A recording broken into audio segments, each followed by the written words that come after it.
गाय के लिए होगा। गाय की रक्षा के लिए भगवान का अवतार, वो लिखा है स्पष्ट। गाय के लिए भगवान आते हैं, गाय को हल्के में ले रहे हैं लोग। ये विजुअल्स देख के आप समझ रहे होंगे कि भारत काउ स्लॉटर और बीफ बैन की पॉलिसी को लेकर बहुत सख्त है और ये लोग अपना रिलीजन होल हार्टेडली फॉलो करते हैं।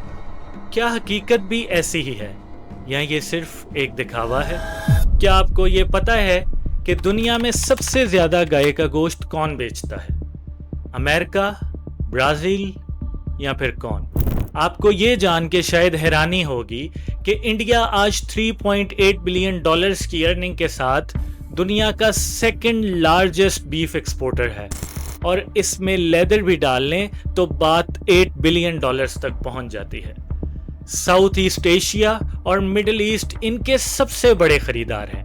ये एक ऐसे मुल्क में हैरत की बात हो सकती है जो अपने वेजिटेरियन कल्चर के लिए जाना जाता है और जहां बहुत से लोग गाय को मुकद्दस समझते हैं।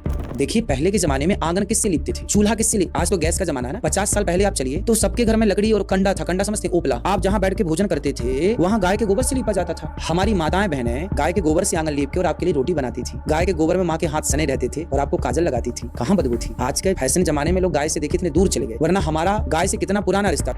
एक तरफ बीफ एक्सपोर्ट के नंबर्स तेजी से ऊपर की तरफ जा रहे हैं और दूसरी तरफ मुल्क के अंदर ये एक सेंसिटिव और कंट्रोवर्शियल इशू बनता जा रहा है जो अक्सर वायलेंस में भी बदल जाता है। A man has died at a hospital after a mob allegedly brutally thrashed him a day before in Bihar's Saran district on the suspicion that he was carrying beef, according to the police. कोई बड़ा आदमी चाहे वो हिंदू ही क्यों ना हो, कभी भी कहीं भी बीफ खा सकता है। And I'm not a big chicken guy. I feel chicken is the soya food of non-vegetarians. I'm a more mutton, paya, beef. Red meat. Yeah. I'm a big beef guy. लेकिन वहाँ ही अगर कोई मुसलमान बकरी ज़िबा करेगा तो उसके ऊपर फतवा लगेगा और बीफ कैरी करेगा तो बात कत्ल तक भी पहुँच सकती है। इंडिया में बीफ एक्सपोर्ट्स सबसे ज़्यादा फायदा किसको दे रही हैं? गवर्नमेंट को या प्राइवेट कंपनीज को?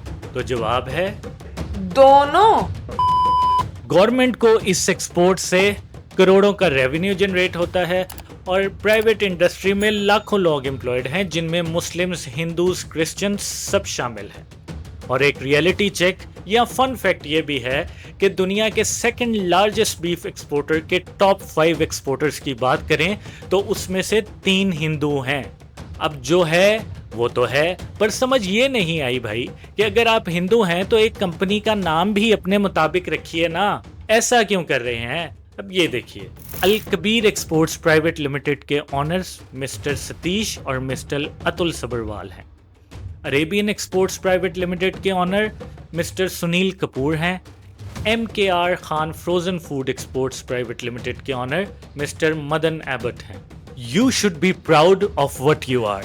पर ये मुस्लिम इंस्पायर्ड नेम्स क्यों रखे हैं भाई? मिडिल ईस्ट मुस्लिम कम्युनिटी में सेल्स बढ़ाने के लिए या एक्सट्रीमिस्ट हिंदू कम्युनिटी के नजर से बचने के लिए? क्या गौ रक्षा का नारा यहाँ अप्लाई नहीं हो रहा?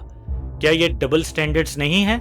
एक तरफ गौ माता और दूसरी तरफ बिलियन डॉलर्स गोश्त का ये बिजनेस।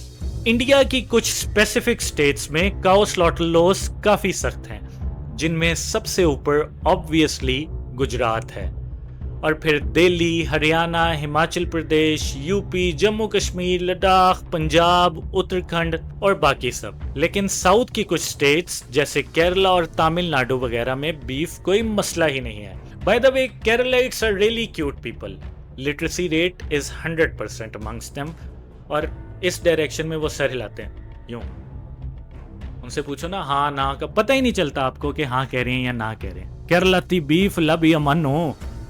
और एक बात और, क्या कभी किसी पॉलिटिकल लीडर ने बीफ एक्सपोर्ट बैन करने की बात की है? नहीं, क्योंकि पैसा बोलता है जनाब। रिलीजन सिर्फ वोट के वक्त याद आता है। जब जीडीपी बढ़ाने की बात आती है तो गौ माता तक को भी माफ नहीं करते। इंडिया में कम से कम 20 करोड़ मुसलमान हैं और एक एस्टिमेट के मुताबिक उनमें से 1 करोड़ ईद उल अदा पे कुर्बानी करते हैं। कहीं ऐसा तो नहीं कि ऐसा माहौल उनको कुर्बानी से रोकने के लिए बनाया जा रहा है? क्योंकि अगर उनमें से 50 लाख लोग भी डर कर रुक गए और उन्होंने कुर्बानी ना की तो यही गोश्त वो एक्सपोर्ट कर सकते हैं और इस एक्सपोर्ट से कितना पैसा बनेगा इसका अंदाजा आप खुद ही कर लीजिए। अब फैसला आप करेंगे दोस्तों कि क्या भारत वाकई गौ माता का रक्षक है या बीफ एक्सपोर्ट का किंग है। रिलीजन सिर्फ आम आदमी के लिए है या ये सब एक बेहतरीन बिजनेस है। आपकी जो भी राय है आप मुझे कमेंट्स में जरूर बताइएगा। जल्दी मिलते हैं एक ऐसी ही और वीडियो के साथ। चैनल को सब्सक्राइब करना मत भूलिएगा। Thank you so much for your time. Allah Hafiz.